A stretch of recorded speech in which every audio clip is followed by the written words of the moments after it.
ஆண்டவராகிய இயேசு கிறிஸ்துவின் இன்ப நாமத்தில் அன்பின் வாழ்த்துக்களை உங்களுக்கு நாங்கள் தெரிவித்துக் கொள்கிறோம். இப்போதும் கூட நாம் ஒரு வித்தியாசமான ஒரு வார்த்தைக்குள்ளாய், கர்த்தருடைய செய்திக்குள்ளாய் நாம் கடந்து போகிறோம். தேவன் நம்மை குறித்து தீர்மானித்திருக்கிற அனந்த அவருடைய ஞானத்தினாலே நமக்கென்று வைத்து இருக்கிற ஆசீர்வாதங்கள், வருங்காலங்களையும் கணக்கிட்டு நமக்காக ஆயத்தம் பண்ணி வைத்திருக்கிற சரியான ஒரு சத்திய வார்த்தைகள் நமக்காக வைக்கப்பட்டிருக்கிறது. அந்த நாட்களிலே தேவன் முக்காலத்தையும் அறிந்தவர் என்பதற்கு ஒரு சிறந்த உதாரணமாக இன்றைக்கு நாம் ஒரு கதாபாத்திரத்தை, அதாவது எஸ்தர் வாழ்க்கையை குறித்து, இன்னும் அநேகருடைய வாழ்க்கையை குறித்து நாம் பார்க்க போகிறோம். கர்த்தர் இந்த நாளிலே நமக்கு ஒரு வித்தியாசமான ஒரு ஆசீர்வாதத்தை கொடுக்க காத்திருக்கிறார். நாம் உற்சாகமாக காத்திருந்து, தாகத்தோடு காத்திருந்து இந்த வார்த்தையை நாம் பெற்றுக்கொள்ளப் போகிறோம். எஸ்தரின் புத்தகம் 4ஆம் அதிகாரம் 14வது வசனத்தை நாம் வாசிக்க போகிறோம். எஸ்தரின் புத்தகம் 4ஆம் அதிகாரம் 14வது வசனம். நீ இந்த காலத்திலே மௌனமாயிருந்தால் யூதருக்கும் சகாயமும் ரட்சிப்பும் வேறொரு இடத்திலிருந்து எழும்பும். அப்பொழுது நீயும் உன் தகப்பன் குடும்பத்தாரும் அழிவீர்கள். இப்படிப்பட்ட காலத்திற்கு உதவியாய் இருக்கும்படி உனக்கு ராஜ மேன்மை கிடைத்திருக்கலாமே, யாருக்கு தெரியும் என்று சொன்னான். எனக்கு அன்பானவர்களே, இந்த ராஜ மேன்மை என்ற இந்த வார்த்தையை தான் இன்றைக்கு நாம் தியானிக்க போகிறோம். ஆகினால் நாம் யாவரும் தலைகளை தாழ்த்தி கண்களை மூடி ஜெபிக்கலாமா? என் அன்பு தகப்பனே, இதோ எஸ்தருக்கு ஒரு ராஜ மேன்மையான வாழ்க்கையை கொடுத்தீரே ஆண்டவரே. இன்றைக்கும் எங்களுக்கு நீர் வைத்திருக்கிற ராஜ மேன்மை வாழ்க்கை எங்களுக்கு ஒன்று இருக்கிறது. அந்த ரகசியத்தை இன்றைக்கு நாங்கள் அறிந்து கொள்ள, அதனுடைய மேன்மையை நாங்கள் அறிந்து புரிந்து கொள்ள, நாங்களும் அதற்குரியவர்களாகவே மாற, விசுவாசத்தினாலே மாற எங்களுக்கு உதவி செய்யும். அடியான்களை மறைத்து கேட்கிற யாவர் செவிகளை திறந்து, மனக்கண்களை திறந்து பெற்றுக்கொள்ள கர்த்தர் கிருபை செய்யும். ஆளுகை தந்து நடத்துங்க. இயேசுவின் வல்ல நாமத்தில் பிதாவே, ஆமென். இந்த இடத்துல மொர்தெகாய் என்ற தகப்பனார், வளர்ப்பு தகப்பனார் எஸ்தரை பார்த்து சொல்லுகிற ஒரு வசனம், ஒரு வார்த்தை இங்கே நாம் கவனிக்க வேண்டிய ஒரு காரியம், ராஜ மேன்மை. இந்த ராஜ மேன்மையை இந்த எஸ்தருக்கு ஆண்டவர் கொடுத்திருக்கிறதை இங்கே மொர்தெகாய் நினைவுபடுத்துகிறார். எஸ்தருக்கு ராஜ மேன்மையா? அப்படியானால் யார் அந்த எஸ்தர் என்று நாம் பார்ப்போமேயானால், எஸ்தர் தாய் தகப்பன் இல்லாதவள். நாம் வேதத்தில் பார்க்கிற பொழுது, 2ஆம் அதிகாரத்தில் பார்க்கிற பொழுது 7ஆம் வசனம் சொல்லுகிறது, அவன் தன் சிறிய தகப்பன் குமாரத்தியாகிய எஸ்தர் என்னும் அக்சாளை வளர்த்தான். ஆமென். அக்சாளை இவன் வளர்த்திருக்கிறான். ஒரு வளர்ப்பு தகப்பனாய் மொர்தெகாய் இருந்திருக்கிறான். தாயும் தகப்பனும் இல்லாத இந்த எஸ்தர், தாயும் தகப்பனும் இல்லாத இந்த எஸ்தரை வளர்த்திருக்கிறான். ஆமென். பெர்சியா அல்லது கிரேக்க பதத்தில் எஸ்தர் என்றும், அக்சாள் எபிரேய பதத்தில் அக்சாள் என்றும் 2 பெயரையுடைய இந்த எஸ்தர் பிறப்பிலேயே தாய் தகப்பனை இழந்த ஒரு பெண்ணாக இருந்திருக்கிறார்கள். அது மாத்திரமல்ல, அந்த தேசத்தில் பெர்சிய ராஜ்யத்திலே, மிக விஸ்தாரமான அந்த ராஜ்யத்திலே ஆகாஸ்வேர் என்ற ராஜா ஆட்சி செய்து கொண்டிருக்கிற அந்த காலத்திலே யூதர்களுக்கு ஒரு நெருக்கம் வருகிற ஒரு சூழல் அந்த நாட்களிலே ஏற்பட்டிருக்கிறது. குறிப்பாக இந்த எஸ்தரும் யூத குலத்தை, யூத இனத்தை சேர்ந்தவராக இருந்திருக்கிறார்கள். ஆனால் அங்கே யூதர்கள் வெறுக்கப்படுகிறவர்களாக, ஒதுக்கி தள்ளப்பட அல்லது ஒழித்து கட்டப்பட வேண்டிய, அழிக்கப்பட வேண்டிய, நிராகரிக்கப்பட வேண்டிய ஒரு இனமாக பார்க்கப்பட்ட காலத்தில்தான் எஸ்தர் அங்கே வாழ்ந்திருக்கிறார்கள். எஸ்தருக்கு ஆண்டவர் ஒரு ராஜ மேன்மையை கொடுத்து உயர்த்திருக்கிறார். எனக்கு அன்பானவர்களே, நம்முடைய வாழ்க்கையில எந்த ஸ்தானத்தையும் பார்க்காமல், நம்முடைய எந்த பின்னணியத்தையும் பார்க்காமல், நம்முடைய வாழ்க்கையில நமக்கு எந்த விதமான அறிவோ அல்லது படிப்போ அல்லது செல்வாக்கோ அல்லது எந்த விதமான பின்னணியுமோ இல்லாவிட்டாலும் கர்த்தரால் ஒரு மகனை, ஒரு மகளை உயர்த்த கூடுமானால் அது நிச்சயம் ஆகும் என்பதற்கு எஸ்தர் வாழ்க்கை ஒரு சிறந்த உதாரணம். எஸ்தர் ராஜ மேன்மையை கொண்ட ஒரு மகளாக அங்கே ராஜாங்கத்தில் சூசான் அரண்மனையிலே மிகப்பெரிய ஒரு பதவியிலே இருந்திருக்கிறார்கள். எனக்கு அன்பானவர்களே, கர்த்தர் எவ்வளவு நல்லவர் என்பதை பாருங்கள். ஆமென். அநேகரால் ஒதுக்கப்பட்ட ஒரு இனத்தை சார்ந்தவளாய் இருந்தாலும் தேவன் அவளை உயர்த்தி வைத்திருக்கிறார். தாய் தகப்பன் இல்லாதவளாய் இருந்தாலும் கர்த்தர் அவளை தெரிந்தெடுத்திருக்கிறார். எனக்கு அன்பானவர்களே, உங்களுக்கு எந்த பின்னணியும் இல்லாவிட்டாலும் கர்த்தர் உங்களை உயர்த்த கூடுமானால் நிச்சயம் எஸ்தரை உயர்த்தின தேவன் உங்களையும் உயர்த்துவார். அதில் எந்த சந்தேகம் இல்லை. எனக்கு அன்பானவர்களே, எஸ்தருடைய வாழ்க்கையிலே தேவன் தன்னை உயர்த்தியதற்கு ஒரு பெரிய பின்னணியத்தை ஆண்டவர் வைத்திருந்தார். அதைத்தான் நாம் பார்க்க போகிறோம். இந்த இடத்துல வளர்ப்பு தகப்பனார் எஸ்தரை சற்று கடிந்து கொள்ளுகிற ஒரு வார்த்தையை இங்கு சொல்லப்படுகிறதை நாம் பார்க்கிறோம். நீ இந்த காலத்திலே மௌனமாயிருந்தால் யூதருக்கு சகாயமும் ரட்சிப்பும் வேறொரு இடத்திலிருந்து எழும்பும். அப்பொழுது நீ உன் தகப்பன் குடும்பத்தாரும் அழிவீர்கள். நீ இப்படிப்பட்ட காலத்துக்கு உதவியாய் இருக்கும்படி உனக்கு ராஜ மேன்மை கிடைத்திருக்கலாமே. எனக்கு அன்பானவர்களே, இந்த ராஜ மேன்மை எஸ்தருக்கு ஏன் கிடைத்தது என்று எஸ்தருக்கு சில காலம் புரியாமலேயே இருந்திருக்கிறது. இதை புரிய வைப்பதற்காகத்தான் இங்கே வளர்ப்பு தகப்பனார் முயற்சி செய்திருக்கிறார். இங்கு ஒரு உயர்வுக்கு பின்னணியிலே ஒரு நோக்கம், ஒரு தொலைதூர நோக்கம் ஒன்று இருந்திருக்கிறது. உங்கள் வாழ்க்கையில கர்த்தர் உங்களை உயர்த்துகிற பொழுது கண்டிப்பாக ஒரு பின்னணியத்திலே ஒரு உயர்வு, ஏதோ ஒரு நோக்கம் கர்த்தர் வைத்திருக்கிறார்.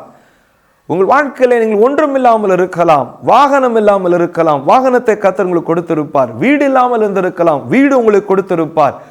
உங்களுக்கு நல்ல படிப்பை கொடுத்திருப்பார், நல்ல மனவாழ்வை கர்த்தர் கொடுத்திருப்பார், நல்ல பிள்ளைகளை கர்த்தர் கொடுத்திருப்பார். ஒன்றுமில்லாமல் நாம் இருந்திருப்போம். பிள்ளைகளே இல்லாமல் பல ஆண்டுகள் வாழ்ந்து வந்திருப்பீர்கள். ஆண்டவர் கடாட்சித்து உங்களுக்கு பிள்ளைகளை கொடுத்திருப்பார். ஆனால் அதுக்கு பின்னாடி ஒரு பெரிய நோக்கத்தை கர்த்தர் வைத்திருக்கிறார் என்பதைத்தான் இன்றைக்கு நாம் யாவரும் அறிந்து கொள்ள வேண்டும். மொர்தெகாயும் அதைத்தான் எஸ்தருக்கு இங்கே உணர்த்துகிறதை நாம் இங்கே பார்க்கிறோம்.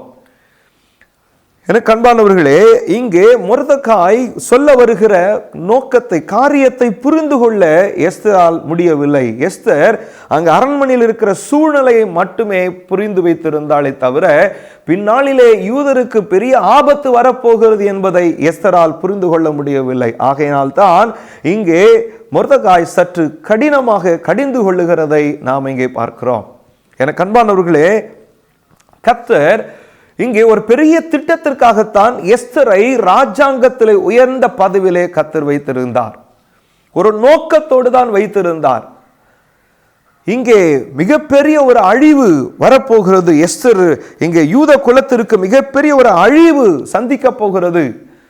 128 நாடுகளிலும் இருக்கிற அத்தனை தேசத்திலும் சிதறி இருக்கிற யூதர்களுக்கு ஒரு மிகப்பெரிய அழிவு வரப்போகிறது. அந்த அழிவை தடுத்து நிறுத்துவதற்காகத்தான், அங்கே ராஜாவிடத்தில் பரிந்து பேசுவதற்காகத்தான் ஏற்கனவே இந்த ஆபத்து வருவதற்கு முன்பதாகவே எஸ்தரை ராஜாங்கத்தில் உயர்ந்த பதவியிலே கர்த்தர் ஏற்படுத்தி உயர்த்தி வைத்து விட்டார். என அன்பானவர்களே, இந்த எஸ்தர் இந்த நிலைமையை அறிந்து கொள்ளாததினால் இங்கே இந்த வார்த்தைகள் பயன்படுத்தப்படுகிறது. பின்பு எஸ்தர் மொர்தெகாய்க்கு மறுமொழியாய் ஒரு வார்த்தை சொல்லி, யூதரெல்லாம் கூடி வர செய்து 3 நாள் அல்லும் பகலும் புசியாமலும் குடியாமலும் இருந்து எனக்காக உபவாசம் பண்ணுங்கள். இப்பொழுது யூதர்கள் எல்லாம் ஒன்றாக சேர்ந்து உபவாசம் பண்ணி ஜெபித்த பிறகுதான் என்னுடைய கணிப்பின்படி அல்லது என்னுடைய வெளிப்பாட்டின்படி, எனக்கு கிடைத்த ஆண்டவர் கொடுத்த வெளிப்பாட்டின்படி இப்பொழுதுதான் யூதர்களுக்கு வரப்போகிற பேர் ஆபத்தை உணர்ந்து கொள்ள சமயம் வாய்த்தது. ஒரு நீண்ட 3 நாள் கடுமையான உபவாசத்துக்கு பிறகுதான் இங்கே வரப்போகிற நாளிலே யூதர்களுக்கு விரோதமாய் வரப்போகிற சதி திட்டங்கள், வரப்போகிற பேர் ஆபத்துகள், அழிவை அறிந்து கொள்ள இங்கே சமயம் வாய்த்தது எஸ்தருக்கு. சில நேரங்களில் சில வார்த்தைகள் ஆண்டவர் நம்மோடு பேசி கொண்டிருக்கிறார். சில காரியங்களை உணர்த்துகிறார். நம் வாழ்க்கையை ஆண்டவருக்காக சரியான விதத்தில் பயன்படுத்த வேண்டும். நமக்கு கொடுக்கப்பட்டிருக்கிறதான பொருட்கள், பணம், ஆஸ்தி, சம்பத்துகள், கல்வி, ஞானம், அறிவு, நேரங்கள், வயது, அனுபவம், வயசு, நம்முடைய ஆயுள் காலங்கள், இதையெல்லாம் ஆண்டவர் நமக்கு சரியான நேரத்தில் நாம் ஆண்டவருக்கு சரியாய் பயன்படுத்த வேண்டும் என்று சொல்லி ஆண்டவரும் சில நேரத்திலே நமக்கு உணர்த்தி விட்டு கொண்டுதான் இருக்கிறார். ஆனால் நாம் சில நேரங்களிலே நம்முடைய சூழ்நிலையை பார்க்கிறோம், நம்முடைய நிலைமைகளை பார்க்கிறோம். ஆகினால் இங்கு ஒரு கடிந்து கொள்ளுதல் வருகிறது, இங்கு ஒரு உபவாசம் நியமிக்கப்படுகிறது. பின்பு எஸ்தருடைய மனக்கண்கள் திறக்கப்படுகிறது. பின்பு நாம் பார்க்கிறோம் 5ஆம் அதிகாரத்தில் முதல் 3 வசனங்களிலே அந்த உபவாசத்துக்கு பிறகு அங்கே பார்க்கிறோம் 3ஆம் நாளிலே எஸ்தர் ராஜ வஸ்திரம் தரித்து கொண்டு ராஜ அரண்மனைக்குள் உள்முற்றத்தில் ராஜா கொலுவிருக்கும் ஸ்தானத்திற்கு எதிராக வந்து நின்றாள். ராஜா அரண்மனை வாசலுக்கு எதிரான கொலு மண்டபத்தில் ராஜாசனத்திலே வீற்றிருந்தான். இப்பொழுது எஸ்தர் உள்ளே ராஜ அரண்மனைக்குள்ளே உள்ளே நுழைந்து போகிறதை நாம் இங்கே பார்க்கிறோம். ராஜஸ்திரியாகி எஸ்தர் முற்றத்தில் நிற்கிறதை கண்டபோது அவளுக்கு அவன் கண்களில் தயை கிடைத்ததினால் ராஜா தன் கையில் இருந்த பொற்செங்கோலை எஸ்தரிடத்திற்கு நீட்டினான். அப்பொழுது எஸ்தர் கிட்ட வந்து செங்கோல் நுனியை தொட்டாள். இப்பொழுது ராஜா கேட்கிறார், உனக்கு என்ன வேண்டும்? ராஜ்யத்தில் பாதி வேண்டுமா? எதை வேண்டாலும் கேள், நான் உனக்கு தருகிறேன் என்பதாக இப்பொழுது சொல்லுகிறதை நாம் பார்க்கிறோம். எனக்கு அன்பானவர்களே, இந்த ராஜமேன்மை ஏன் கிடைத்தது எஸ்தருக்கு என்று இந்த சம்பவத்தை புரிய வைக்காவிட்டால், மொர்தெகாய் இதை புரிய வைத்திராவிட்டால் மிகப்பெரிய ஒரு அழிவு யூதர்களுக்கு உண்டாயிருக்கும், யூதருடைய வரலாறே புரட்டி போடப்பட்டிருக்கும் என்று வேத வல்லுநர்கள் சொல்லுகிறார்கள். இந்த நிலைமையை புரிய வைக்கத்தான் இன்றைக்கு ஆண்டவர் உங்களோடும் என்னோடு கூட கர்த்தர் பேசிக் கொண்டிருக்கிறார். நமக்கு ராஜமேன்மையை கர்த்தர் கொடுத்திருக்கிறார். ஆனால் அந்த நிலைமையை புரிந்து கொள்ளத்தான் இன்றைய செய்தி நமக்கு இந்த யூடியூப் சேனல் மூலமாக இந்த கர்த்தருடைய வார்த்தை இந்த ஞாயிற்றுக்கிழமை ஓய்வு நாளிலே இன்றைக்கு நமக்கு கொடுக்கப்பட்டிருக்கிறது. இந்த 2020வது வருடத்திலும் கூட கொரோனா இன்னும் பல பிரச்சனைகளை தாண்டியும் நமக்கு ஒரு வாழ்வை கர்த்தர் கொடுத்திருக்கிறாரே. ஆனால் அதனுடைய உள்ளான நோக்கத்தை நாம் புரிந்து கொள்ள வேண்டும். அதற்காகவே இன்றைக்கு இந்த செய்தி நமக்கு நேராய் கடந்து வந்திருக்கிறது. நமக்கும் கர்த்தர் ராஜமேன்மையை கர்த்தர் கொடுத்திருக்கிறார். இங்கே நாம் பார்க்கிறோம், தொடர்ந்து யூதருக்காக பரிந்து பேசுகிற இந்த எஸ்தர் இந்த யூதர்களுக்காக பரிந்து பேசுவதற்கு பின்னணியினத்திலே ஒரு பெரிய தேவனுடைய திட்டம் ஒன்று இருக்கிறது. பின்னாளிலே நாம் வேதத்தில் பார்க்கிறோம், எஸ்தர் புத்தகம், நெகேமியா, அதற்கு பின்பதாக எஸ்ரா, இப்படியெல்லாம் நாம் வரிசையாய் பார்க்கிறோம். அதாவது எஸ்ரா, நெகேமியா, எஸ்தர் என்று பார்க்கிறோம். ஆனால் உண்மையிலேயே எஸ்தர் இவர்கள் 2 புத்தகத்திற்கு முன்பதாகவே இந்த சம்பவம் நடந்திருக்கிறது. அதாவது நெகேமியா அலங்கத்தை கட்டுவதற்கு முன்பதாகவே இந்த யூதர்கள் காப்பாற்றப்பட்டிருக்கிறார்கள். இந்த சம்பவம் சூசான் அரண்மனையிலே இப்படிப்பட்ட ஒரு நெருக்கடி சம்பவம் நடந்திருக்கிறது. பேர் ஆபத்து யூதர்களுக்கு தான் எழும்பியிருக்கிறது. ராஜாவிடத்தில் போய் பரிந்து பேசியிருக்கிறார். பின்பு அவர்களுக்கு ஆதரவாக சில சட்டங்கள் போடப்பட்டது. யூதர்கள் காப்பாற்றப்படுகிறார்கள். அதன் பின்புதான் 30 ஆண்டுகளுக்கு பிறகுதான் நெகேமியா அலங்கத்தை கட்ட அங்கே ராஜா அஷ்டஷாவிடத்தில் போய் பேசுகிறான். ராஜாவும் அதற்கு இசைவு கொடுத்து அந்த அலங்கங்களை கட்டுவதற்கு அனுமதி அளிக்கிறார். 30 ஆண்டுகளுக்கு பிறகு அலங்கத்தை கட்ட வேண்டும், நெகேமியாவை கொண்டு கட்ட வேண்டும், இங்கே ஒரு திட்டம் நிறைவேற வேண்டும் என்று இதற்கு முன்பதாகவே எஸ்தரை இங்கு தேவன் ஆயத்தப்படுத்துகிறார். அதற்காகத்தான் ராஜமேன்மையை எஸ்தருக்கு ஆண்டவர் கொடுத்திருக்கிறார். இதுதான் தொலைதூர ஒரு சித்தம், ஒரு நோக்கத்தை கர்த்தர் எஸ்தர் வாழ்க்கையில வைத்திருக்கிறார். கண்பானவர்களே, நம்முடைய வாழ்க்கையிலும் கூட நமக்கு ஒரு பெரிய மேன்மையை கர்த்தர் கொடுத்திருக்கிறார். வேதம் நம்மை குறித்து என்ன சொல்லுகிறது? யோவான் சுவிசேஷம் 10ஆம் அதிகாரத்தில் 35ஆம் வசனத்துக்கு நேராக நாம் திருப்பிக் கொள்வோமேயானால், யோவான் சுவிசேஷம் 10ஆம் அதிகாரத்தில் 35ஆம் வசனத்துக்கு நேராக நாம் வாசிக்கும் பொழுது, வேத வசனத்தை பெற்றுக்கொண்டவர்களை தேவர்கள் என்று அவர் சொல்லி இருக்க வேத வாக்கியமும் தவறாததாய் இருக்க. அப்படியானால் வேத வார்த்தையை யாரெல்லாம் பெற்று இருக்கிறார்களோ அவர்களெல்லாம் தேவர்கள் என்று சொல்லி இருக்கிறதே. வேத வார்த்தை பெற்றுக் கொண்டிருக்கிற அன்பான தேவ பிள்ளைகளே, நீங்களும் நானும் தேவர்களுக்கு சமமானவர்களாக பாவிக்கப்படுகிறோம், ஒரு உருவகப்படுத்தப்படுகிறோம். நம்முடைய ஸ்தானத்தை கர்த்தர் உயர்த்தி தான் வைத்திருக்கிறார். நாம் அதை அறியாமலேயே நாம் இருக்கிறோம். கர்த்தர் இன்னொரு இடத்துல நாம் பார்க்கிறோம், இங்கே நாம் பார்க்கிற பொழுது கர்த்தர் நமக்காக தூதர்களை எப்பொழுதும் வைத்திருக்கிறாரா? மத்தேயு சுவிசேஷம் 18:10 நாம் வாசிக்கிற பொழுது, மத்தேயு சுவிசேஷம் 18ஆம் அதிகாரம் 10ஆம் வசனத்தை நாம் பார்க்கிற பொழுது அங்கே வசனம் சொல்லப்பட்டிருக்கிறது, இந்த சிறியில் ஒருவனையும் அற்பமாய் எண்ணாதபடிக்கு எச்சரிக்கையாயிருங்கள். அவர்களுக்குரிய தேவ தூதர்கள் பரலோகத்திலே என் பரமபிதாவின் சமூகத்தில் எப்பொழுதும் தரிசிக்கிறார்கள் என்று உங்களுக்கு சொல்லுகிறேன். நமக்கு ஒரு பெரிய தேவ தூதர்கள், ஒரு அம்பாசிடர் நமக்காக பரிந்து பேசக்கூடியவர்கள் நமக்காக எப்பொழுதும் கர்த்தர் வைத்திருக்கிறார். நாம் சிறியவர்கள் அல்ல, நாம் சாதாரண நபர்கள் அல்ல. நமக்காக பரலோகத்தில் பரமபிதாவின் சமூகத்தில் எப்பொழுதும் தரிசித்துக் கொண்டிருக்கிறார்கள். நமக்காக பரிந்து பேசக்கூடியவர்கள், நமக்காக தேவதூதர்கள் பரலோகத்தில் எப்பொழுதும் பரமபிதாவின் சமூகத்தில் எப்பொழுதும் தரிசித்திருக்கிறார்கள். நமக்காக தூதர்கள் பரலோகத்தில் எப்பொழுதும் நம்மை குறித்து நம்மை கண்காணித்துக் கொண்டு அல்லது நமக்கு பாதுகாப்பு அளித்துக் கொண்டு போகையிலும் வருகையிலும் நம்முடைய சிந்தைகளிலும் செயல்களிலும் எல்லா சூழ்நிலையிலும் எல்லா இடத்திலும் நம்மை குறித்ததான தகவல்களை பரலோகத்திற்கு அப்டேட் பண்ணிக்கொண்டு நம்மை குறித்ததான சகல விதமான காரியங்களையும் உன்னிப்பாக கண்காணிக்கப்பட்டு பரலோகத்தினாலே அல்லது பரலோகத்தினுடைய கண்காணிப்பின் கீழ் நாம் எப்பொழுதுமே இருந்து கொண்டிருக்கிறோம் என்று இதனுடைய அர்த்தமாக இருக்கிறது. அப்படியானால் நாம் ஒரு சாதாரண பிரஜை அல்ல, நாம் விசேஷமானவர்கள், நாம் ராஜ மேன்மைக்குரியவர்களாக இருக்கிறோம். கர்த்தர் இன்றைக்கு ஒரு ராயல் பொசிஷனை உங்களுக்கு எனக்கும் கொடுத்திருக்கிறார். நாம் சாதாரணமான நபர் அல்ல. ஒருவேளை இந்த உலகத்திற்குரிய பார்க்கிற பொழுது நாம் ஒரு அனாதையாக, பெற்றார் இல்லாத ஒரு அனாதையாக ஒருவேளை நீங்கள் பாவிக்கப்படலாம். ஒருவேளை நீங்கள் உங்களுடைய சமூகத்திலே நீங்கள் ஒதுக்கி தள்ளப்பட்டவர்களாக இருக்கலாம். ஒருவேளை படிப்பிலே நீங்கள் ஞான சூனியம் என்று உலகத்தால் நீங்கள் பெயர் பெற்றவர்களாக இருக்கலாம். ஒருவேளை நீங்கள் திறமையற்றவர்களாக என்று இந்த உலகம் உங்களை கருதலாம்.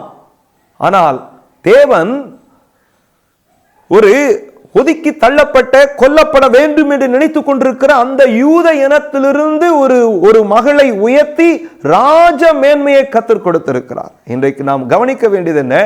எஸ்தரை பார்த்து மொர்தெகாய் சொல்லும் பொழுது என்ன சொல்லுகிறார்? ராஜ மேன்மை உனக்கு ஏன் கிடைத்தது என்பதை விளக்கி காண்பிக்கிறார். இன்றைக்கு ஆண்டவர் உங்களுக்கும் எனக்கும் ஒரு ராஜ மேன்மையை கர்த்தர் நமக்கு கொடுத்திருக்கிறார் என்பதை நாம் மறந்துவிடக் கூடாது. எனக்கு அன்பானவர்களே, ஆண்டவராகிய இயேசு கிறிஸ்து நாமத்துக்கு மகிமை உண்டாகட்டும். தொடர்ந்து அந்த எஸ்தர் புத்தகத்தில் நான் வாசிக்கிற பொழுது தொடர்ந்து அந்த எஸ்தர் அங்கே தன்னுடைய இன மக்களுக்காக தொடர்ந்து பரிந்து பேசுகிறவளாக அவள் இருக்கிறதை நாம் பார்க்கிறோம். 8ஆம் அதிகாரம் 1ஆம் வசனத்தில் வாசிக்கிற பொழுது, அன்றைய தினம், எஸ்தர் புத்தகம் 8ஆம் அதிகாரம் 1ஆம் வசனத்தில், அன்றைய தினம் ஆகாஸ்வேரு ராஜா யூதரின் சத்ருவாயிருந்த ஆமானின் வீட்டை ராஜாத்தியாக எஸ்தருக்கு கொடுத்தான். மொர்தெகாய் ராஜ சமூகத்தில் வந்தான். அவன் தனக்கு இன்ன உறவு என்று எஸ்தர் அறிவித்திருந்தாள். ஒரு எஸ்தர் தன்னுடைய ஸ்தானத்தை புரிந்து கொண்டார்கள். அதுக்கு முன்பு வரை அரசாங்கத்தினுடைய சட்டத்தையும் அரண்மனையுடைய சட்டத்திட்டத்தையும் மட்டுமே மதித்து நடந்தவள். தன்னுடைய பின்னணியும் தன்னுடைய படைப்பின் நோக்கம், தனக்கு கொடுக்கப்பட்டதான ஸ்தானத்தின் நோக்கம் என்னதென்று எப்பொழுது அவள் அறிய ஆரம்பித்தாளோ, எப்பொழுது மொர்தெகாயால் அதை புரிந்து கொள்ள வைக்கப்பட்டாளோ, அப்பொழுதிலிருந்து அவள் யூதர்களுக்காக, இன்னும் சொல்ல போனால் தேவனுடைய சித்தத்துக்காக வைராக்கியம் பாராட்டுகிறவர்களாக அவள் மாறிவிட்டாள். எனக்கு அன்பானவர்களே, இன்றைக்கும் கர்த்தர் உங்களுக்காக வைக்கப்பட்டிருக்கிற தேவ வைராக்கியத்துக்காக உங்களை மாற்றப்பட வேண்டும், நீங்கள் மாற்ற வேண்டும் என்று கர்த்தர் இன்றைக்கும் உங்களோடு கூட பேசிக் கொண்டிருக்கிறார். எஸ்தருக்கு மொர்தெகாய் பேசினது போல இன்றைக்கு உங்களோடும் என்னோடும் கர்த்தரே உங்களோடு கூட பேசிக் கொண்டிருக்கிறார். எனக்கு அன்பானவர்களே, இங்கே நாம் பார்க்கிறோம், தொடர்ந்து தீவிரமாக யூதர்களுக்கு ஆதரவாக, யூதர்களுக்கு உதவியாக தீவிரமாய் செயல்பட ஆரம்பித்து விட்டார்கள். இந்த இரண்டு பேரும் கூட சேர்ந்து, மொர்தெகாயும் கூட சேர்ந்து செயல்பட ஆரம்பித்து விட்டார்கள். ஆமென். இங்கே மாற்றப்படுகிறது, ஸ்தானங்கள் மாற்றப்படுகிறது, இங்கே முத்திரைகள் மாற்றப்படுகிறது, அங்கே பதவிகள் மாற்றப்படுகிறது, வசிக்கிற இடங்கள் மாற்றப்படுகிறது, அங்கே யூதர்களுக்கான அங்கே முக்கியத்துவம் கொடுக்கப்படுகிறது சூசான் அரண்மனையிலே. இதற்கு காரணம் எஸ்தர். அங்கே எஸ்தர் யூதர்களுக்காக செயல்பட ஆரம்பிக்கும் பொழுதெல்லாம் அங்கே யூதர்களுக்கான முக்கியத்துவம் சூசான் அரண்மனையில் கொடுக்கப்படுகிறது. அங்கே எதிரிகள் வீழ்த்தப்படுகிறார்கள். இன்றைக்கும் உங்கள் வாழ்க்கையிலே தேவன் உங்களுக்கான தொலைதூர நோக்கத்தை நீங்கள் நன்றாய் புரிந்திருப்பீர்களே, ஆனால் இன்றைக்கும் அநேக மக்கள் துன்புறுத்தப்படுகிறார்கள். இயேசுவை ஏற்றுக்கொண்டதன் நிமித்தமாக கிறிஸ்துவர்கள் சமீபத்திலே சில நாட்களுக்கு முன்பதாக வட இந்தியாவில் ஒரு குறிப்பிட்ட ஒரு மாநிலத்தில், ஜார்க்கண்ட் என்ற உத்தரகாண்ட் என்ற மாநிலத்தில் ஒரு குறிப்பிட்ட இடத்துல மக்கள் ஒன்று கூடி கர்த்தரை ஆராதித்துக் கொண்டிருந்தார்கள். திடீரென்ற ஒரு கூட்டம் உள்ளே புகுந்து அங்கே இருக்கிற வயதானவர்கள் முதற்கொண்டு வாலிபர் முதற்கொண்டு அநேக மக்களை தாக்கி அவர்களை காயப்படுத்தி இருக்கும் இடத்தை எல்லாம் சிதைத்து விட்டு போய்விட்டார்கள். பின்பதாக அங்கே வந்து அரசாங்க அதிகாரிகள் வந்து அந்த இடத்துல அவர்களை காப்பாற்றி அவர்களுக்கு சில உதவிகளை செய்து வந்தார்கள். எனக்கு அன்பானவர்களே, இன்றைக்கும் கூட அநேக மக்கள் ஆங்காங்கே துன்புறுத்தப்படுகிறார்கள். சில பயங்கரவாதிகள், சில வேண்டாத நபர்களாலே இன்றைக்கும் ஆண்டவருடைய பிள்ளைகள் துன்புறுத்தப்படுகிறார்கள், வாதிக்கப்படுகிறார்கள். சபைகள் தாக்கப்படுகிறது, ஊழியர்கள் தாக்கப்படுகிறார்கள். ஊழியர்கள் மறைமுகமாகவும் நேரடியாகவும் தாக்கப்படுகிறார்கள். செய்வனை, மாந்திரிகம், விபத்து அல்லது பாவ செயல்கள் விழுந்து போவது, இப்படி ஏதாவது ஒரு காரியங்களினாலே விழுந்து போவதற்கு, தாக்கப்படுவதற்கு இன்றைக்கு அநேக காரியங்கள் நடந்து கொண்டிருக்கிறது. ஆனால் இன்றைக்கு உன்னை ஆண்டவர் ரட்சித்தது நோக்கம் என்ன? ஒரு சபை தாக்கப்படுகிறானால், ஒரு கிறிஸ்தவர்கள் தாக்கப்படுகிறார்களானால் நீ அதை பார்த்து கொண்டு மௌனமாய் இருப்பாயானால் நீயும் எஸ்தரை போல உன் ஸ்தானத்தை உணராத ஒரு மகனாய் நீ இருக்கிறாய் என்பதை மறந்து விடாதே. ஆனால் இன்றைக்கு மொர்தெகாய் எஸ்தருக்கு தன் ஸ்தானத்தை புரிய வைத்தது போல, உனக்கு ஏன் இந்த ராஜமேன்மை என்பதை விளக்கி காண்பித்தது போல, இன்றைக்கு கர்த்தர் உனக்கு கொடுத்திருக்கிற இந்த வாழ்வு, இந்த சுக வாழ்வு ஏன் என்பதை இன்றைக்கு நீ புரிந்து கொள்ள வேண்டும் என்று கர்த்தரே உனக்கு முன்பதாய் வந்து பேசிக் கொண்டிருக்கிறார். நீ நன்றாய் புரிந்து கொள்ள வேண்டும். எனக்கு அன்பானவர்களே, ஏன் கர்த்தர் உன்னை தெரிந்து கொண்டார்? கர்த்தர் ஏன் உங்களையும் என்னையும் தெரிந்து கொண்டு உயர்ந்த இடத்திலே வைத்திருக்கிறார்? ஏன் நம்மை கர்த்தர் இன்றைக்கு ரட்சித்திருக்கிறார் என்பதை நாம் இன்றைக்கு நன்றாக புரிந்து கொள்ள வேண்டும்.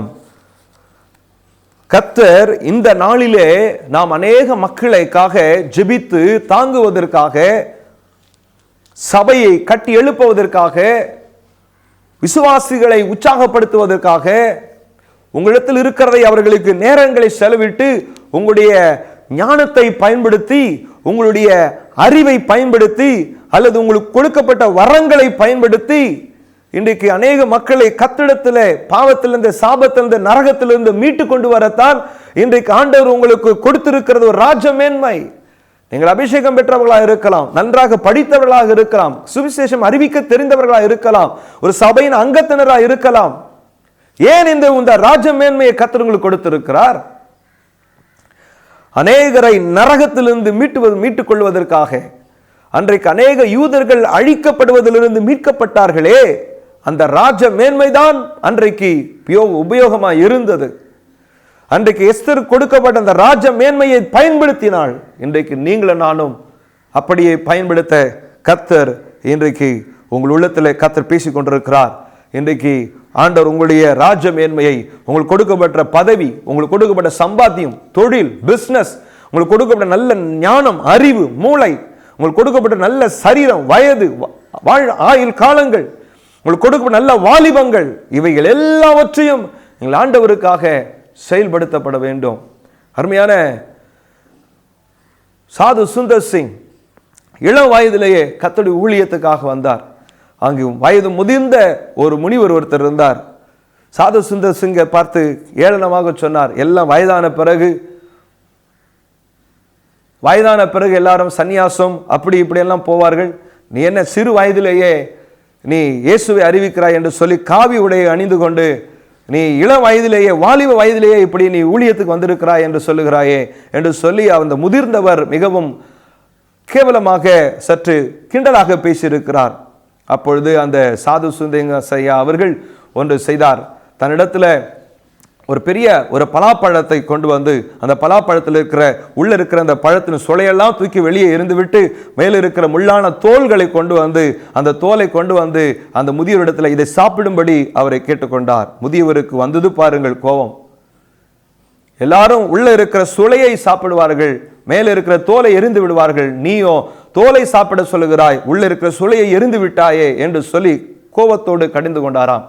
அப்பொழுதுதான் சொன்னார் சாது சுந்தர் சிங் அவர்கள், உள்ள இருக்கிற சுளை மிகவும் சுவையாக இனிப்பாக இருக்கிறது. வாசம் நிறைந்த சுளைதான் வாலிப வயது.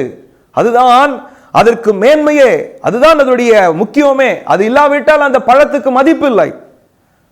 அதுதான் அதுக்கு மிக முக்கியம். அதனால்தான் அந்த பழத்தை எல்லோரும் விலை கொடுத்து வாங்குகிறார்கள். சுவையான இனிப்பான அந்த பழம் போலதான் வாலிபம். ஆகையினால் இந்த வாலிபத்தை நான் கர்த்தருக்கு கொடுக்காமல் சுளை போல, வெளியே இருக்கிற தோல் போல, முள் போல இருக்கிற வாழ்ந்து முடிந்த பிறகு, வயதான பிறகு நான் ஆண்டவருக்கு என் ஜீவியத்தை கொடுப்பது என்ன பிரயோஜனம் இருக்கிறது என்று சொன்ன போது அந்த முதியவர் வாயெடுத்து போய்விட்டாராம்.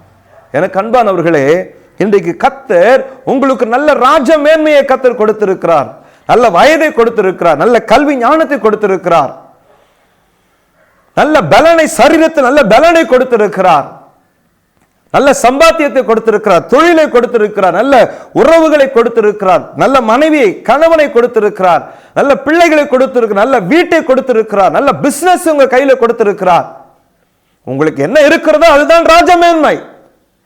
ஒரு காலத்தில் இல்லாமல் இருந்தது, எஸ்தரை போல ஒரு காலத்தில் இல்லாமல் இருந்தது. இப்பொழுது எதையெல்லாம் ஆண்டவர் கொடுத்தாரோ, நீங்கள் ரட்சிக்கப்பட்ட பிறகு உங்களுக்கு மனம் திரும்புதலையும் பாவ மன்னிப்பு நிச்சயத்தையும் பரலோகத்துடைய நித்தியத்துக்குரிய நிச்சயத்துவத்தை உங்களுக்கு கொடுத்திருக்கிறாரே, அதுவே மிகப்பெரிய ராஜமேன்மை. ரட்சிக்கப்பட்ட பிறகு உங்கள் வாழ்க்கையில வந்ததெல்லாமே உயர்வுதான். எதையும் ஆண்டவர் தாழ்ந்து விடவில்லையே, எல்லாமே ராஜமேன்மை தான். அப்படியானால் அந்த ராஜமேன்மையை இன்றைக்கு நீங்கள் எங்கே பயன்படுத்துகிறீர்கள், யாருக்காக பயன்படுத்துகிறீர்கள் என்பதை இன்றைக்கு நாம் சற்று ஆராய்ந்து பார்க்க வேண்டும். மத்தேயு சுவிசேஷம் 21ஆம் அதிகாரம் 42ஆம் வசனம் இப்படியாக சொல்கிறது, இயேசு அவர்களை நோக்கி, வீடு கட்டுகிறவர்கள் ஆகாதென்று தள்ளின கல்லே மூலைக்கு தலைக்கல்லாயிற்று, அது கர்த்தராலே ஆயிற்று, அது நம்முடைய கண்களுக்கு ஆச்சரியமாய் இருக்கிறது என்று நீங்கள் வேதத்தில் ஒரு காலம் வாசிக்கவில்லையா? இயேசு கிறிஸ்து இந்த பூமியிலே ஆகாதென்று தள்ளின கல்லே மூலைக்கு தலைக்கல்லாயிற்று. எஸ்தர் வாழ்க்கையும் அப்படித்தான். பிரியமானவர்களே, எஸ்தர் முருகாய் வாழ்க்கையும் அப்படித்தான். ஆமென். ஆகாதென்று, வேண்டாம் என்று, அழிக்கப்பட வேண்டும் என்று நிர்ணயிக்கப்பட்ட, முன்குறிக்கப்பட்ட அந்த வாழ்க்கையை கர்த்தர் இங்கே பார்க்கிறோம். ஆமென். தள்ளின கல்லே மூலைக்கு தலைக்கல்லாயிற்று. இப்பொழுது இந்த எஸ்தரும் மொர்தெகாயுமே மிக முக்கியஸ்தர்களாக, சூசான் அரண்மனையிலே ராஜாவை பார்க்கிலும் மிக முக்கிய பிரஜைகளாக மாறி இருக்கிறார்கள். யூதர்களை காப்பாற்றுவதற்கு மிக முக்கிய பங்கு வகிக்கிறவர்களாக இங்கே மொர்தெகாயும் எஸ்தரும் மாறி இருக்கிறார்கள். எனக்கு அன்பானவர்களே, இயேசு கிறிஸ்து உங்கள் வாழ்க்கையிலும் என்னுடைய வாழ்க்கையிலும் ஆமென், நம்முடைய கண்களுக்கு அது ஆச்சரியமா இருக்கிறது. தள்ளின கல்லே மூலைக்கு தலைக்கல்லாயிற்று என்று எழுதியிருக்கிறது. அப்படியானால் நம்முடைய வாழ்க்கையிலும் கூட இயேசு கிறிஸ்து நம்மை தள்ளியப்பட்டவர்களாக, ஒதுக்கப்பட்டவர்களாக இருக்கிற நம்மை தான் ஆண்டவர் இன்றைக்கு மூலை கல்லாக வைக்க விரும்புகிறார்.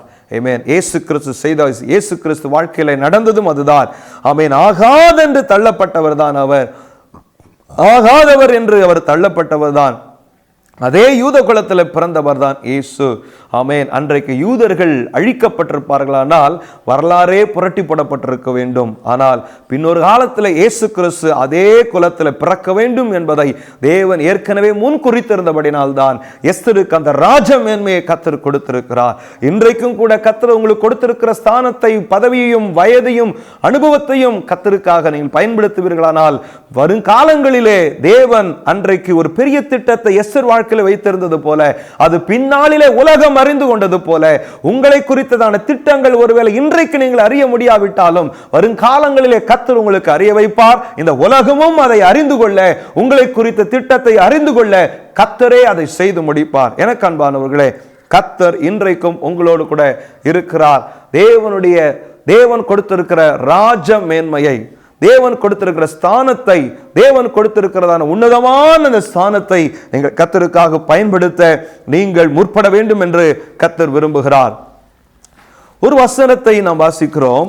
1 கொரிந்தியர் மன்னிக்க வேண்டும், 2 கொரிந்தியர் 8ஆம் அதிகாரத்துக்கு நேராக நாம் திருப்பிக் கொள்வோமேயானால் 2 கொரிந்தியர் 8ஆம் அதிகாரம் 13 15 வசனங்கள் வரைக்கும் வாசிப்போமையானால், மற்றவர்களுக்கு சகாயமும் உங்களுக்கு வருத்தமும் உண்டாகும்படி அல்ல, சமநிலை இருக்கும்படியாகவே சொல்லுகிறேன்.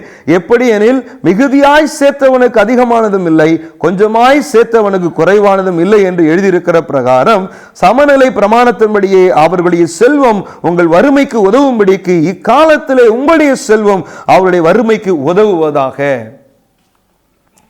கர்த்தர் உங்களுக்கு ஒரு பெரிய ராஜமேன்மையை கொடுத்திருக்கிறார். ஒரு பெரிய செல்வத்தை, ஒரு பெரிய சம்பாத்தியத்தை, ஒரு நல்ல ஒரு வாழ்க்கை கர்த்தர் கொடுத்திருக்கிறார். ஏன் கொடுத்திருக்கிறார்? இந்த பூமியில இன்னும் ரட்சிக்கப்படாத மக்கள், ஆமென், ஹல்லேலூயா, இன்னும் இந்த பூமியில ரட்சிக்கப்படாத மக்கள், அவர்கள் யாருக்கு ஒப்பாய் இருக்கிறார்கள்? வறுமையில் இருக்கிறவர்களுக்கு ஒப்பாய் இருக்கிறார்கள். செல்வம் நிறைந்தவர்கள் இன்றைக்கு உங்களைப் போல ரட்சிக்கப்பட்டவர்களுக்கு ஒப்பாக இருக்கிறார்கள். இன்றைக்கு உங்களுடைய செல்வம் வறுமைக்கு உதவும்படி இக்காலத்தில் உங்களுடைய செல்வம் அவர்களுடைய வறுமைக்கு உதவுவதாக. இன்றைக்கு உங்களுக்கு கொடுக்கப்பட்ட ரட்சிப்பு, நீங்கள் பெற்றுக்கொண்டிருக்கிற ஆசீர்வாதம், நீங்கள் பெற்றுக்கொண்டிருக்கிற ராஜ்யம் மேன்மை, நீங்கள் பெற்றுக்கொண்டிருக்கிற செல்வம், ஆஸ்தி, இவைகள் எல்லாம் இந்த உலகத்தில் ஆமென் காணப்படுகிற வறுமையில் இருக்கிற மக்களை மீட்டுக் கொள்வதற்காக தாராளமாய் உங்களுடைய நேரத்தையும் செல்வத்தையும் ஆண்டவருக்காக, ஆமென், உங்கள் ராஜ்ய மேன்மையை கர்த்தருக்காக நீங்கள் விதைப்பீர்களானால், ஆமென், இந்த நாளிலே வறுமையில் இருக்கிற மக்கள், அதாவது ரட்சிப்பு இல்லாத மக்கள், கண்ணீரோடு இருக்கிற மக்கள், பாவத்தில் இருக்கிற மக்கள், சாபத்தில் இருக்கிற மக்கள் மீட்கப்படுவதற்கு இக்காலத்தில் உங்களுக்கு இருக்கிற செல்வம் பிற்காலத்தில் அவர்களுடைய வறுமைக்கு, உங்களுக்கு இப்பொழுது இருக்கிற ராஜ்யமேன்மை அவர்களுடைய ரட்சிப்புக்கு அது ஏதுவாக இருக்கும். உங்களுக்கு கொடுக்கப்பட்டிருக்கிற செல்வம், உங்களுக்கு கொடுக்கப்பட்டிருக்கிற சம்பாத்தியம், தொழில், வருமானம், உங்களுடைய ஆயுள் பலன், உங்களுடைய திறமைகள், உங்களுடைய தாளந்துகள், உங்களுடைய ஆயுள் காலங்கள், இது உங்கள் வாழ்க்கையில ஒரு செல்வத்துக்கு அடையாளமா இருக்கிறது. இக்காலத்தில் உங்களுடைய செல்வம் அவர்களுடைய வறுமைக்கு உதவுவதாக. அப்படியானால் வெளியில இன்னும் ரட்சிக்கப்படாத மக்களுக்கு உங்களுக்கு கொடுக்கப்பட்டிருக்கிற ஆசீர்வாதங்கள் உதவுவதாக. அநேகருக்கு கொடுத்து ஊழியத்தை நீங்கள் தாங்கும்படி கர்த்தர் இன்றைக்கு உங்களை உற்சாகப்படுத்துகிறார். நேரத்தை செலவழிக்கும்படிக்கு இந்த வருடத்தை நாம் முடிக்க போகிறோம். இந்த வருடத்தை முடிவதற்கு முன்பதாக நாம் இந்த வருடத்தில் என்னத்தை ஆண்டவருக்காக செய்தோம், எதை ஆண்டவருக்கு கொடுத்து விட்டோம். ஆனால் கர்த்தர் எல்லா இக்கட்டிலிருந்தும் நம்மை விடுவித்து, ஒன்றுமில்லாத நம்மை, எஸ்தரை போல ஒரு அனாதையை போல இருந்த நம்மை இன்றைக்கு ரட்சித்து ராஜ மேன்மையை கொடுத்து வைத்திருக்கிறாரே. இந்த வசனம் சொல்லுகிறது, இக்காலத்தில் உங்களுடைய செல்வம் அவர்களுடைய வறுமைக்கு உதவுவதாக. இன்றைக்கு உங்களுக்கு கொடுக்கப்பட்ட ராஜமேன்மை இன்றைக்கு மற்றவர்களுடைய ரட்சிப்புக்கு அது உதவுவதாக. உங்களால் என்னெல்லாம் செய்ய முடியுமோ அதை எல்லாவற்றையும் செய்வதற்கு நீங்கள் ஆயத்தமாயிருங்கள், ஒப்புக்கொடுங்கள். கர்த்தர் உங்களை ஆசீர்வதிப்பாராக. இன்னொரு வசனத்தை கூட நாம் வாசிக்க போகிறோம். 2 கொரிந்தியர் 9ஆம் அதிகாரம் 10ஆம் வசனத்தில் நாம் பார்க்கிற பொழுது, விதைக்கிறவனுக்கு விதையையும் புசிக்கிறவனுக்கு ஆகாரத்தையும் அளிக்கிறவர் உங்களுக்கு விதையையும் அளித்து அதை பெருக பண்ணி உங்கள் நீதியின் விளைச்சலை வர்த்திக்க செய்வார். தேவனுக்கு எங்களால் சோத்திரம் உண்டாவதற்கு ஏதுவாயிருக்கும் மிகுந்த உதாரண குணத்தினே நீங்கள் எவ்விதத்திலும் சம்பூர்ணம் உள்ளவர்களாவீர்கள். இந்த தர்ம சகாயமாகிய பணிவிடை பரிசுத்தவான்களுடைய குறைவுகளை நீக்குகிறதும் அல்லாமல் அநேகர் தேவனை ஸ்தோத்தரிப்பதனாலே சம்பூர்ணம் உள்ளதாயும் இருக்கும். அவர்கள் இந்த தர்ம சகாயத்தினால் ஆகிய நன்மையை அனுபவித்து நீங்கள் கிறிஸ்துவின் சுவிசேஷத்தை கீழ்ப்படிதலோடு அறிக்கையிட்டிருக்கிறது நிமித்தமும் தங்களுக்கு மற்ற அனைவருக்கும் நீங்கள் உதாரத்துவமாய் தர்மம் செய்கிற நிமித்தமும் அவர்கள் தேவனை மகிமைப்படுத்தி உங்களுக்காக வேண்டுதல் செய்து தேவன் உங்களுக்கு அளித்த மிகவும் விசேஷித்த கிருபை நிமித்தம் உங்கள் மேல் வாஞ்சையாய் இருக்கிறார்கள். எனக்கு அன்பானவர்களே, வருகிற நாட்கள் ஆமென் பண்டிகை மாதமாக இருக்கிறது. நீங்கள் ஒரு பண்டிகை கிறிஸ்தவர்களாக இருக்க வேண்டும் என்பது தேவனுடைய சித்தம் அல்ல. அதற்காக உங்களுக்கு இந்த ராஜமேன்மை, அதற்காக உங்களுக்கு இந்த ரட்சிப்பை, அதற்காக இன்றைக்கு இந்த ஆசீர்வாதத்தை, இந்த உயர்வு பதவிகளையும் சம்பத்துகளையும் கொடுத்து உங்களை உயர்த்தி வைக்கவில்லை. அவருடைய ரட்சிப்புக்காக ஆமென் வறுமையில் இருக்கிற, ரட்சிப்பில்லாத வறுமையில் ரட்சிப்பு இல்லாத வறுமையில் இருக்கிற மக்களுக்கு உதவும்படியாக கர்த்தர் இன்றைக்கு உங்களை உயர்த்தி வைத்திருக்கிறார். இன்றைக்கு உங்களுடைய கையின் பிரயாசத்தை, உங்களுடைய பொருளாதாரத்தை ஆண்டவருடைய ராஜ்யத்திற்கென்று விதைக்க ஆரம்பியுங்கள். தர்ம சகாயத்தை ஆமென் தங்களுக்கு மற்ற அனைவருக்கும் உதாரத்துவமாய் தர்மம் செய்கிற நிமித்தமும் அவர்கள் தேவனை மகிமைப்படுத்தி உங்களுக்காக வேண்டுதல் செய்து ஆமென் ஹல்லேலூயா தேவன் உங்களுக்கு அளித்த மிகவும் விசேஷித்த கிருபை நிமித்தம் உங்கள் மேல் வாஞ்சையாய் இருக்கிறார்கள். தேவன் உங்கள் மேல் வைத்திருக்க விசேஷித்த கிருபை ராஜ மேன்மையை கர்த்தர் கொடுத்திருக்கிறார். ஒரு சாதாரணமான எல்லாரையும் போல ஒரு பண்டிகை கிறிஸ்தவர்களாய் அல்லாமல் இன்றைக்கு விதைப்பதற்காக, சுவிசேஷம் அறிவிப்பதற்காக, இன்றைக்கு ஆண்டவர் அறியாத பிரஜாதி மக்களுக்கு போய் ஒரு பரிசு பொருட்களை கொடுப்பதற்காக, அவர்களுக்கு ஒரு வேதத்தையோ அல்லது ஒரு ஏதாவது ஒரு பரிசு பொருட்களையோ கொடுப்பதற்காக சபையோடு இணைந்து ஒத்துழைப்பு கொடுத்து தேவ ராஜ்யத்தை கட்டி எழுப்ப உங்கள் ராஜ மேன்மையை பயன்படுத்துங்கள். உங்கள் நேரத்தை செலவழித்து அந்த ஊழியத்தில் பங்கெடுத்துக் கொள்ளுங்கள். அதிகமான நேரத்தை ஆண்டவருக்காக செலவழியுங்கள். அதிக நேரம் ஜெபத்திலையும் வேதம் தியானிப்பதிலேயும் சுவிசேஷம் அறிவிப்பதிலேயும் பணத்தையும் உங்களுக்கு செல்வத்தையும் ஊழியத்திற்கு இந்த நாட்களில் இருக்கிற விசேஷமாக இந்த பண்டிகை காலங்களிலே நாம் செய்ய போகிற ஊழியத்திற்கு பிரயோஜனமாக இருக்கும்படி நீங்கள் அர்ப்பணித்துக் கொள்ளுங்கள். இந்த ராஜ மேன்மையை சரியாய் பயன்படுத்திக் கொள்ளுங்கள். அன்றைக்கு எஸ்தருடைய கண்களை திறந்த மொர்தெகாய் போல இன்றைக்கும் கர்த்தர் இன்றைக்கு உங்களுடைய கண்களையும் என்னுடைய கண்களையும் கர்த்தர் திறப்பாராக. ஒரு எஸ்தரை போல வைராக்கியம் பாராட்டுகிற ஒரு வைராக்கியம் பாராட்டுகிற யூதர்களுக்காய் வைராக்கியம் பாராட்டினவளாய் மாறின எஸ்தரை போல இன்றைக்கு புறஜாதிகளுக்கு இன்றைக்கு ஏதாவது நாம் செய்ய வேண்டும், சுவிசேஷம் அறிவிக்க வேண்டும், ஏதாவது கொடுக்க வேண்டும், அவர்களுக்கென்று நாம் விதைக்க வேண்டும் என்பதில் இன்றைக்கு வைராக்கியம் பாராட்டுவோமாக. ஒரு பல்லவியை பாடி ஆண்டு நாமத்துக்காக நம் வாழ்க்கையை அர்ப்பணிப்போமாக. தேவனுக்கே மகிமை உண்டாவதாக. ஆமென்.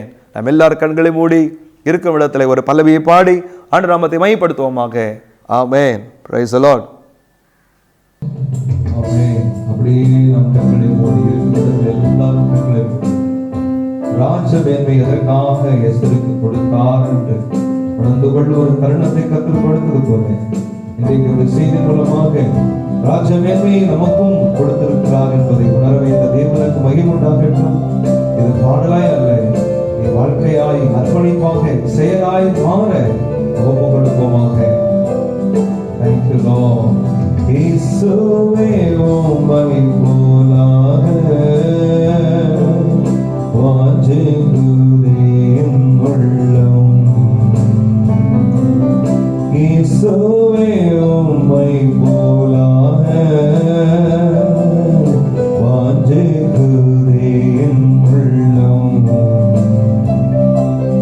சிலுவை சுமந்தென்றும் என் பின் வராதவன் அல்ல சேஷங்கின்றே.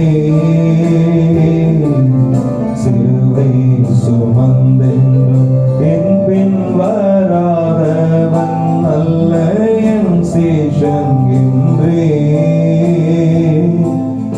இந்த சிலுவையை நான் சுமக்க, இந்த சிலுவையை நாம் சுமக்க பலமதை தாரும் ஐயா. இந்த பலமதை தாரும் ஐயா. உணர்ந்து பாடுவோம் எல்லாரும் சேர்ந்து. பலமதை தாரும் ஐயா,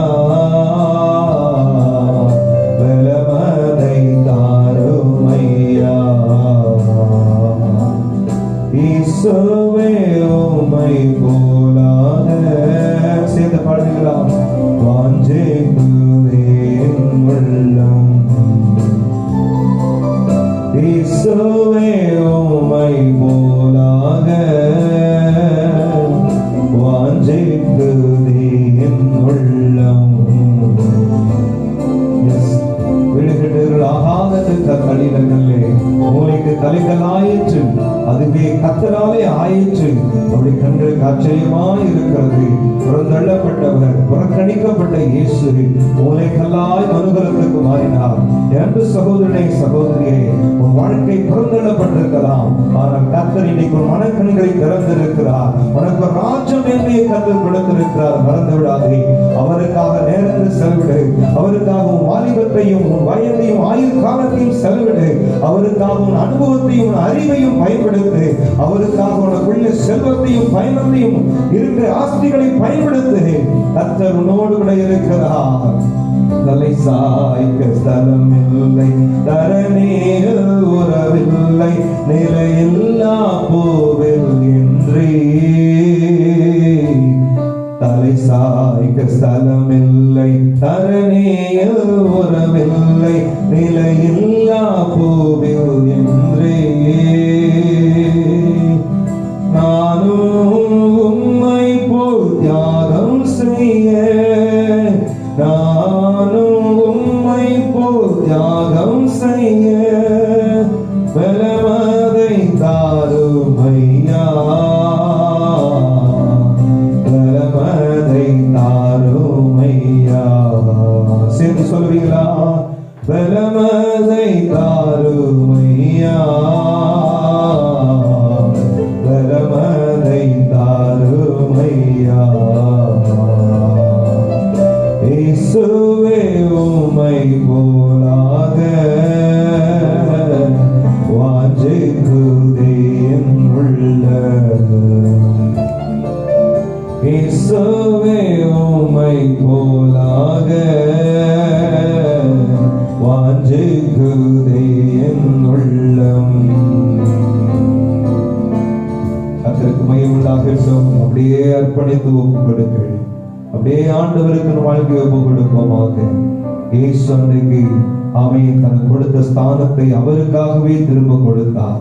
அவன் தேவன் கொடுத்த சித்தத்தை நிறைவேற்றுவதற்காக அவன் பின்னாளிலே எஸ்தர் செய்த காரியத்து நிமித்தமாய் பின்னாளிலே நெகேமியா அலங்கத்தை கட்டுவதற்கு, எருசலேம் நகரத்தை கட்டி எழுப்புவதற்கு, யூதர்களுக்கு ராஜாவின் கண்கள் தயவு கிடைப்பதற்கு எஸ்தரை ஒரு பாத்திரமாய் கர்த்தர் பயன்படுத்தினது போல பின்னாளிலே இந்த பூமியிலே அநேக மக்கள் உங்கள் மூலமாக, உங்களுடைய ராஜ்யமேன்மையின் மூலமாக, உங்களுடைய செல்வத்தின் மூலமாக, உங்களுடைய வாலிபத்தின் மூலமாக, உங்களுடைய அனுபவத்தின் மூலமாக, உங்களுக்கு கொடுக்கப்பட்டிருக்கிற ஆஸ்தியின் மூலமாக பின்னாளிலே அநேக மக்கள் ரட்சிக்கப்பட்ட, அநேக மக்கள் ஆண்டவரை கூட்டி சேர்க்கப்பட பின்னாளிலே ஆமென் கர்த்தர் பயன்படுத்துகிற ஒரு இந்நாளுக்கு பயன்படுத்துகிற பாத்திரமாய் கர்த்தர் வைத்திருக்கிறார்.